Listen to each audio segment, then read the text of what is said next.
the start of an upset or just whoops? We find out as we get ready for Game 3 between Tempo Storm and HeroesHearth with a tied series on our hands, J-How. Unexpectedly tied series. I think in most circumstances in the middle of that last game, you get Kel'Thas post 13-16. They're pushing on the keep. Looked at it like firmly in place for Tempo Storm, and then things took a very quick and drastic turn in favor of HeroesHearth. Yeah, that was a quick victory for HeroesHearth after they won that one fight. Crowan looking good for HeroesHearth. Let's see where we're going for Game 3. Tempo Storm with the choice of first pick or the Battleground choice. Chooses Battleground, chooses Infernal Shrines for almost all of Phase 1. Infernal Shrines was the standard. Tempo Storm is going to ban Infernal Shrines as the ban.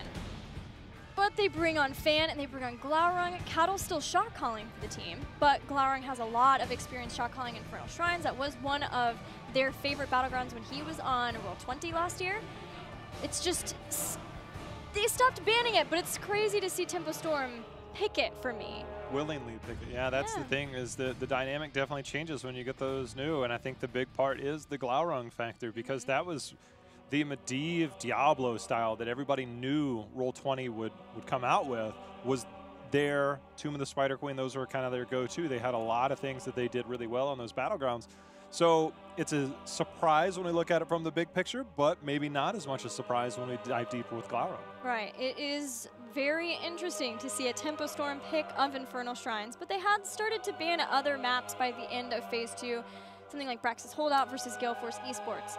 Great to see that that comfort has come in, and maybe that will be something that Tempo Storm carries forward to the international events they say that they're going to be going to, which, man, if they play like Game 1 and up until they lost the fight of Game 2, seems like it's not that far of a stretch. But to be able to have your map ban not be something that you dislike playing on, but something that you can maybe hinder your opponents, that's a big win in drafts. Yeah, I think on the other side for HeroesHearth too, being able to pick up the win on your Battleground that you chose, just to get that ball rolling sometimes with confidence. You're against one of the top teams, one of the top 2 teams in North America. They've been at BlizzCon, they've been around, you've got all the big names. Sometimes just getting that victory, getting over that hump, calms the nerves a little bit, brings the focus in, and it really allows you to play to your potential. And these guys have potential through the roof. So I think this is now a really good series. Still could easily be a 3-1 for Tempo, but I like the fact that we see HeroesHearth picking up a game here. Yeah, it's very cool that they were able to make the kind of calls decisively to get a victory off of that, because even at that point, losing everyone that they did, the keep was still went down eventually. So it was important that HeroesHearth continued that momentum that they had from that one team fight. And nerves could be a factor for some of the members of HeroesHearth. Ishbu and BBJ are in the professional league for the first time, and it is their first series, and it's a big task to beat Tempo Storm in your first series of HGC. Well, Ishbu had his hands full that game too. He was on Johanna safe hero, but so does BBJ. He did.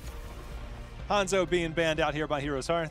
Will we get the Genji ban, or will we see ETC potentially banned out of Tempo Storm? They've played it 2 games. By the way, Gilly, ETC's first loss to North America was last game. That's right. Took us almost 2 full days to get it, a handful of games. So there goes the Genji ban. So Lucio, ETC available. GREYMANE has been a high priority. Wow. GREYMANE, strong hero in Infernal Shrines, strong hero in Heroes of the Storm. It offers a lot to the Shrine clear.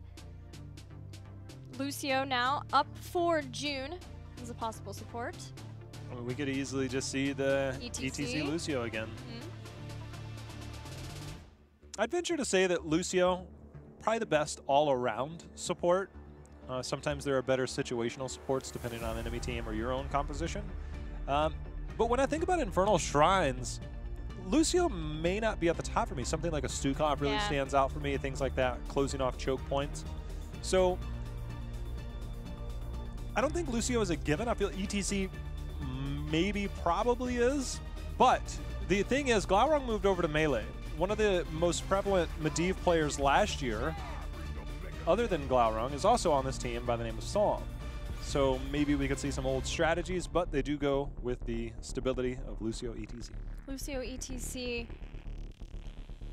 The only other thing I was thinking of, I didn't think it would be that high up, is maybe if we would see a Glausonia, if not Medivh. I do think if they play Medivh, it's going to be Som's hero, but maybe not. Som seemed to be just as confident on the hero as Glaurung, and that keeps Glaurung on his stable role. It feels like for North America, a lot has been in this learning period, this roster swapping, to making sure that you're going the way of having that stable side laner. That wasn't as much of a thing last year, but you did start to see that developing with teams, especially with Goku on Roll20. And it does feel like, as we've seen the international scene pay more attention to that, NA has started to follow suit a lot more. And I think about these two players. I remember PAX 2016.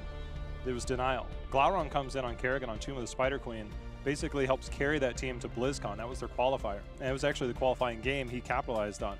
So I look at that and I think, okay, Som perfectly capable on Kerrigan, as well as Glaurung. Then you look at Medivh. And sometimes understanding the limits that a hero can go, and you have somebody on your team that understands those limits from both perspectives. Yeah. I feel like there's a lot of good synergy. I'm not saying we'll see a Medivh-Kerrigan combo, but if anything like that does come up, they have a very similar hero pool, so I feel like they could have each other's back and also have the flexibility to play either role for both players. That would be pretty awesome to see them bring in those two heroes and see that change up. And that wasn't, we were talking about Kerrigan, and that did not even register that we could just as easily have had a Glaurung Kerrigan. And we've had the Kel'Thuzad and the Kael'thas. This should be the Kerrigan game.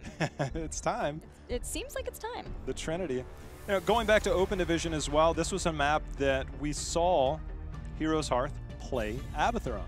And they used to do it with like a Genji style or a GREYMANE. That way you have good clone, plus you have, you know, that killer damage that goes on top of that. And they were very flexible on who would play that hero. So maybe there's been something in scrims. Maybe they're looking a bit further back as Tempo Storm at HeroesHearth's drafts. Abathur was one of those. So I like the ban there on the side of Tempo Storm. However, I do caution potentially another Chromie on this battleground as well. Alex draws a pick for HeroesHearth and BBJ, most likely. And then the Leoric again. Though it does still make sense here. And this is 2 games in a row they've done it before the second ban. 4 bans. Yeah. What damage dealer? Or they had the Malthael ban before. Malthael is still up. If Malthael is considered a problem from a team fighting perspective, he can dive in and kind of make Alexstras's life hell. Oh, D.Va. Huh. Somebody knows something. Yeah. Somebody knows something. That's from a scrim. That's definitely a scrim ban. Huh. I mean, I remember Glaurung wearing that sick D.Va jacket in those BlizzCon highlights, yeah. Yeah. Maybe but was it Justin? It was Justin who played it. Yeah, it was Justin that played it, but maybe he's channeling, maybe he's sitting at home behind the keyboard, hanging out, wearing his D.Va jacket when nobody's looking, playing D.Va. I mean, that's how you do it, right? That's not necessarily indicative of these two teams scrimming. In fact, it's entirely likely that they haven't scrimmed each other in some time since they knew that they were going to be playing against each other in this match. But it could be indicative of maybe some other teams experimenting, playing with her on this map, finding some success just against HeroesHearth. Tempo Storm caught them off guard with Kel'Thuzad in game 1, last pick. I think right now they had another potential. Jaina, again, finding her way into the meta. Malthael, however, being on that melee role, so Glaurung most likely on that. I imagine we'll see another auto attack style hero on the back end of this draft, but high burst plus high sustain. You got poison from Malthael, burst from Jaina, and the setup there from ETC. You got a lot of potential in that last pick. Yeah, back to the insane crowd control possibilities, this time with an ETC and Lucio Boops, but then setting up for the Jaina slows so that ETC can keep control of them. Does feel like that is where Tempo Storm continues to trend in the kinds of compositions that they're drafting. But HeroesHearth has 2 final picks, still need a warrior. Anything jump to mind immediately that you'd like to see? I mean, Johanna was hovered on the side of Tempo Storm. I think it'd be another safe pick if you're on the side of HeroesHearth. It gives you good control. This is Tomb of the Spider Queen and Infernal Shrines, probably our best maps. Arthas could potentially be in there as well. Icebound Fortitude to deal with some of the stuff. Instead, they go with the Spell Armor from Anubarak, which also gives you the potential to lock down the Lucio with the Cocoon. And if you Lucio, Malthael too, if they really get into danger from a Tormented Souls. So you have the knockback from Alex Straza, you've got the grenade from Tychus, and the potential interrupt from Anubarak. But I think one of the things that this is what we started to see in the early part of last year with Tychus. The same way that you lose that auto attack speed if you're in Odin, you lose the grenade in Odin, which is one of the interrupts from Ashpit. So things like that will have to be considered as we go on. Our set is falling down. Are you okay over there? I'm scared. Just checking that side of the desk. Are you all right? You see all the lights shaking and stuff? I'm new to California, and the thing I'm terrified most of is earthquakes. Yes. I'm from Florida. I'm originally from Kentucky. But being in Florida, you know when a hurricane's coming. You don't know when an earthquake's coming. No warning. Just Speaking of earthquake, give me Thrall. There's no warning for this pick right here. Gotta be auto attack. Junkrat. That works too. That's incredible clear that they have in control. If they get the split, I mean, think about the split. You get the mine, you get the knockback on somebody like Anubarak, which it's good for him that he does have his burrow, unstoppable on the way out. But let's say you get the knockback over, you get the slide back to a line of safety, then you have Jaina to kind of follow up there and get the burst damage in. So there's some blow-up potential. The only thing I'd say is that between Leoric and Anubarak, they both have unstoppable abilities to get them back to safety, so they're not necessarily prime targets. However, you should get pretty good value out of the mines on the shrines because you know exactly where everybody's going to be. Yeah. Whoever gets thrown from a mine, don't expect to make it back very easily unless it is one of those two targets, because you've got ETC to control you from there, you've got Lucio swooping in, booping you back, and then slows from Jaina, probably Psalm's Jaina at that. I would not expect at all to be able to get back into position very easily. I think that Junkrat is going to make that person's life very difficult. Swoop and boop. Yes! Swoop and boop. That's what we're going to call it from now on. I love it. We saw the different Shrite build on Jaina earlier. Q build, because the skeletal defenders are in their way, would we potentially see something other than Q build here? Yeah, I think that's a distinct possibility. Let's see. We knew as early as level 1 and the game is ready, so let's see what Psalm chooses at that level 1. We'll see you inside Infernal Shrines in the series. A lot of globes possible too if we go back to Fingers of Frost. So you could still change things up, but keep with the Fingers of Frost, which was consistent with the Frostbolt build initially. Giddy up, says Glauron. On a pale horse. On a pale horse I ride. He's a cowboy? Oh, yeah, sure. But wanted only dead by HeroesHearth Esports. Or live. I can't believe we just made Bon Jovi prep. Oh, wait, is that what it is? I didn't know that. Yeah, that's totally you. Had no idea. Zero. There's a cool bit of synergy happening here. When you look at McIntyre and BBJ. McIntyre went back into Ossian Renewal. And then Circle of Life, you have to collect the regen globes. And once you get 25, you create a regen globe with your abundance when the healing burst goes off. Maybe trying to fuel Leoric's self-heal. Not too shabby. Also just to keep everyone nice and healthy. Please stay alive. Look at that. Just throw down your trap and your mine there and dare somebody to walk through. It's fun the way you look at that. Somebody pass through there, they get stuck on the trap. They're on the left side of the mine. Displacement back over to the side of Tempo Storm. Potentially follow up there.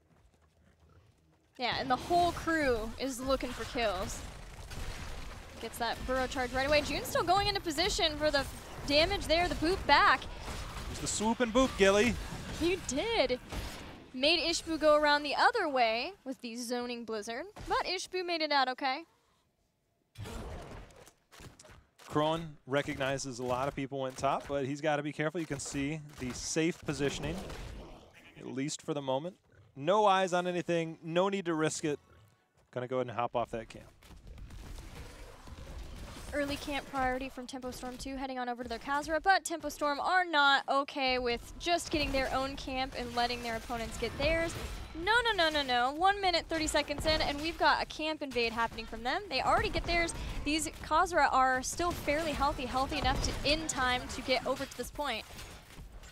Got the mine, and they're going to take that. It's such a terrible feeling. You look over there like, I think I can. Then you see the mine right in the middle and you're like, this is not fun. Please don't do this, Junkrat. Really cool to see Fan playing that Junkrat. And Psalm, it feels like Psalm has accepted full mage status at this point. Why not? I mean, we've hit the markers. Jaina, Kalthas, Kel'Thuzad. What's left? Li Ming. We know he plays Li Ming. There you go, Gul'dan. Medivh. Gul'dan's game. First shrine's gonna be down in the bottom. About to have the announcement of that. Getting some good pressure along with that mercenary camp in the mid. Now rotating down and just having that strong mid-bottom push. Bringing down Malthael fairly early on too. Making me think that they're obviously prioritizing trying to get some early picks, but maybe gonna look to do the same with the shrine, not finding any of them. So Jaina did opt to go into that Q talent, getting that Pierce, which does help if you're trying to land that around those skeletal defenders. Again, because there's so many, sometimes you might not get as much value out of that, but when the value does come in, I think it's really gonna be around that top shrine, which is where there's a little bit more skirmishing without the four-sided, I guess, escape points. Have to watch how they're gonna use Blizzard too. The abundance goes down. Mine throws him off of him just in time. That was dirty. Oh, we call that D&D, Gilly. What's that? Open dirty. That's good right there. That was a good play. That it was. He just exit. Well, we want none of that. Leo's like, I'll just go to the top. You guys let me know, and that's the next time. I'm just going to hang out up here. That is going to be annoying for Heroes Hearth. To be sure, especially since everything is focused around Abundance and DBJ's build. Not only the Globe talent there. Oh my. Goodbye. The Punisher jumped, the mine went down, knocked him all the way over the wall, and down goes Arthur. Hello, fan. Can you please stop picking on Heroes Hearth? That would be nice. Thank you very much. Working on the fort, June taking some damage. But they look to want to take this fort along with the 7 before they go. He's going to clear out the camp, wait that out, and go back in. I don't know if it's worth a hard defense here. You're going to have minions in a second. A lot of burst potential. That's a fort, and that's a level lead, Gilly. Yeah, it is. I'm really scared with how the Alexstrasza build has been going, all focus. Watch this. Look at Arthlon. Ready. I'm fine. Seriously, no, I'm fine. Wait. How did I get here? That is just a really smart play by a really skilled player. The follow-up was really good too. Right on the dime from ETC to hold him down there. Level lead 5 minutes in. Heroes Hearth getting desperate to not let this game snowball out of control. As they go in for a camp invade against Tempo Storm. Tempo having just gotten their shaman in the top lane. Just gonna scurry on out of here. Mine's gonna throw and cause some mayhem.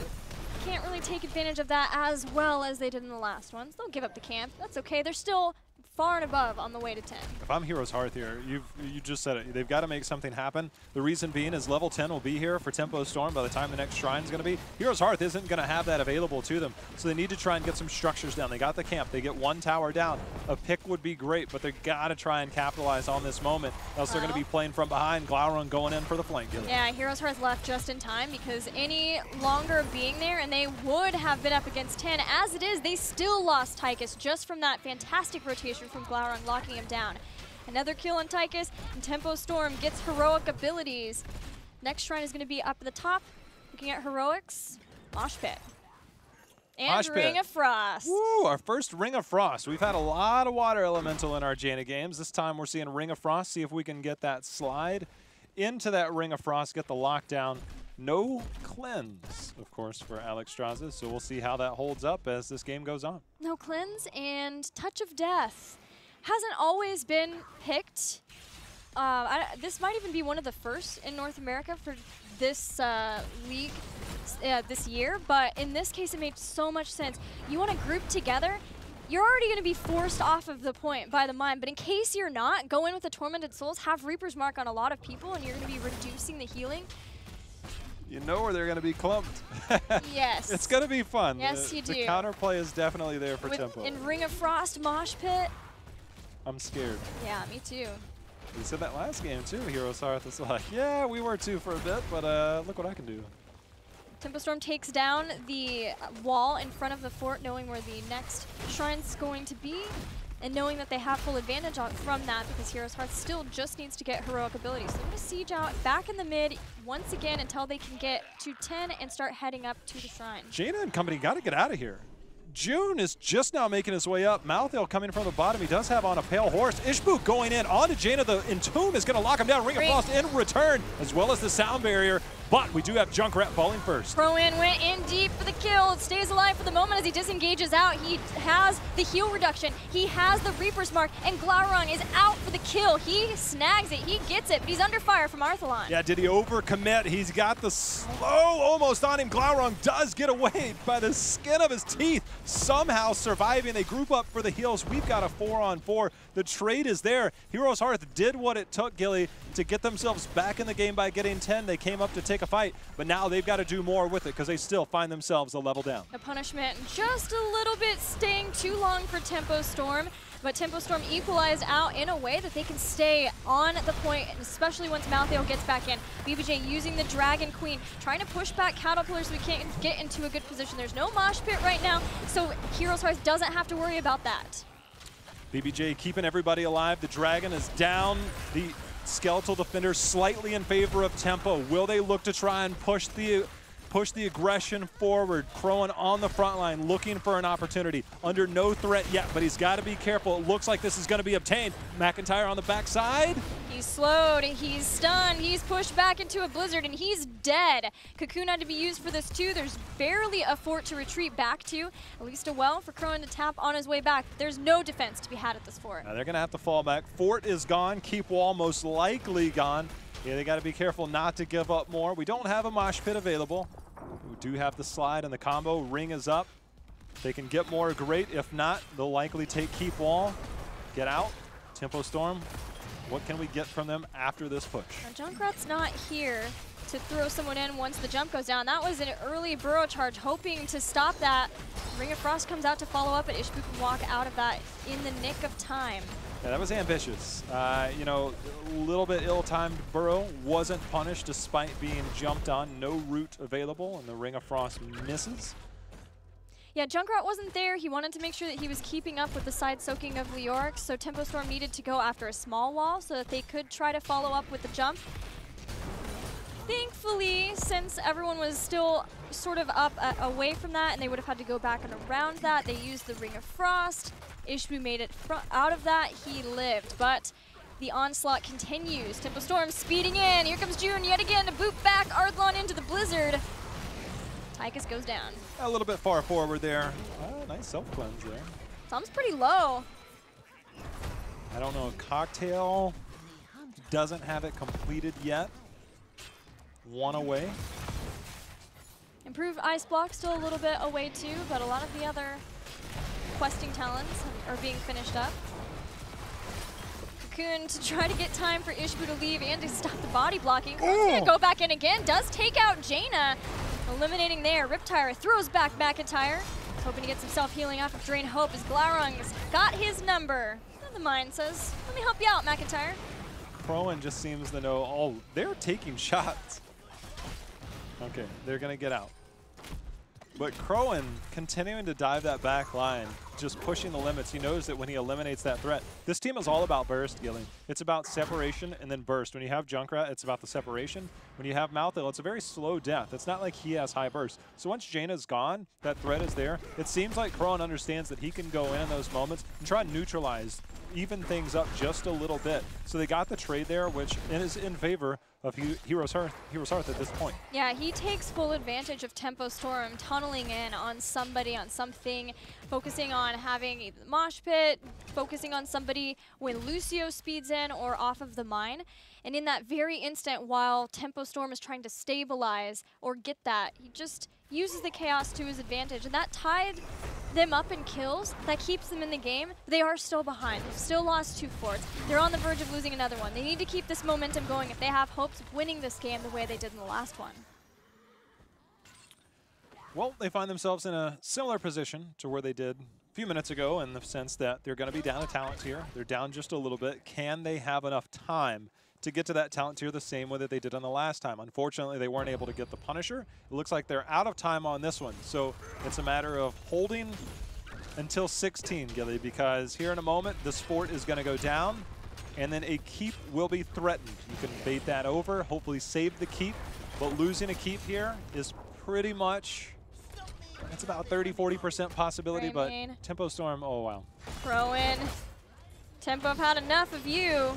Good dodge on the power slide, but there's just no getting away from this team. The GREYMANE body just was annihilated. All right, so that goes from bad to worse. BBJ is getting tossed over here. Gilly, things are falling apart quickly for HeroesHearth. McIntyre trying to go in and reduce some of the damage.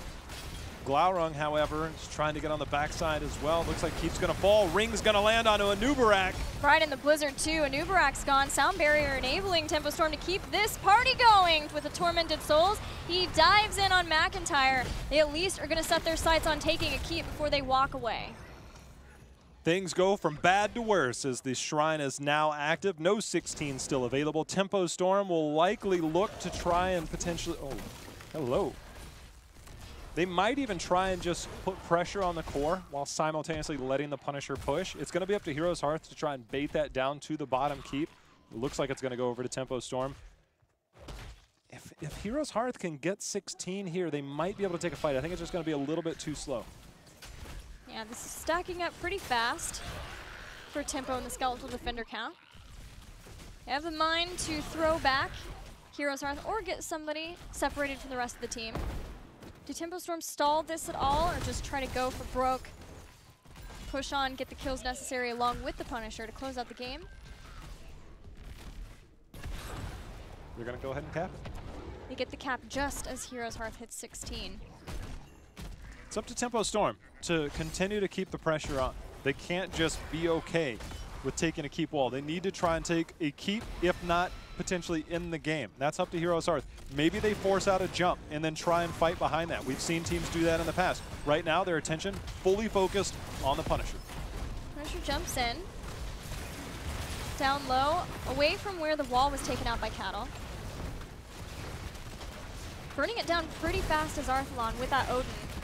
Used right at the beginning, wanted to make sure he could get into that, no threat on him at all. Keep didn't even take any damage. HeroesHearth is on the chase using the cocoon. Punisher's chasing them down too. Roman is, oh my goodness. Goodbye. Goodbye. Just like that, we've got a mosh pit into the Riptire. That is 3 members down on the side of HeroesHearth. Crowan got frozen in place and then just absolutely deleted. That is Jaina's level 16 when they're chilled and you hit them with your E, your Cone of Cold. They are rooted, easily setting up. There, you know, there's actually a former member of Tempo Storm that talked about this, made a really cool video on it. Oh yeah? Soldier. Believe it or not, I think it was like last year or so, he made this really incredible video on how that works. That's going to be enough, I believe, to secure the game here. Yeah, no GREYMANE for another second in all of Tempo Storm on this core as it continues to fall at 30%.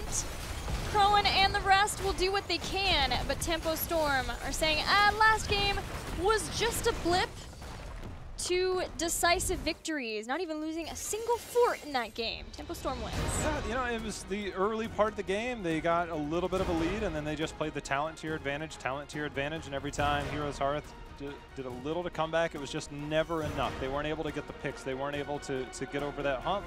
They just weren't able to get themselves back in the game. They were never fully out of it. They were one pick, one team fight away. They just couldn't find that opportunity. I think it's safe to say that Alex Straza, that high up in the draft, is way too punishable. The mines to throw people off of Abundance, the Jaina everything, Blizzard, Malthael too with Touch of Death. There's just way too much at the disposal, and Tempo Storm put that on full display. It was a really tough game to get much done as Alex. Sometimes in the competitive scene, when you have a team that's really good and they get a little lead, you expect them to be able to take that lead and win the game. 3, 4, 5, 6 minutes in the game sometimes. And it's just the way it's viewed from top-tier teams. That moment, I think, actually happened after that first Punisher when it was baited over, the Punisher was baited over, and Fan. And when we watch that replay down the road, you see Fan positioned so far forward, he's actually hugging the gate wall.